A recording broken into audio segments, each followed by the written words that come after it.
ಮಾತೃಶ್ರೀ ಚೆನ್ನಮ್ಮನವರು ನಿಧನರಾಗಿರೋದು ನಮಗೆ ನಮ್ಮ ಮನಸ್ಸಿಗೆ ತುಂಬ ನೋವುಂಟು ಮಾಡುವಂಥ ವಿಚಾರ.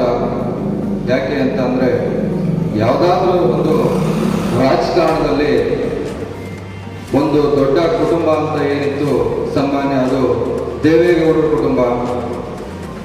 ಆ ಒಂದು ಕುಟುಂಬದಲ್ಲಿ ಚೆನ್ನಮ್ಮನವರು ಒಂದು ಆದರ್ಶವಾಗಿದ್ದರು.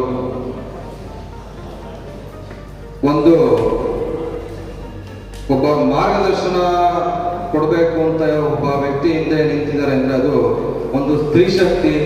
ಇವತ್ತು ನಾವು ಸ್ತ್ರೀ ಶಕ್ತಿನ ಕಳ್ಕೊಂಡಿರೋದು ತುಂಬ ನೋವಿನ ವಿಚಾರ. ಹಾಗಾಗಿ ದಿನಾಂಕ 28ನೇ ತಾರೀಕು ಮಂಗಳವಾರ ಬೆಳಗ್ಗೆ 11 ಗಂಟೆಗೆ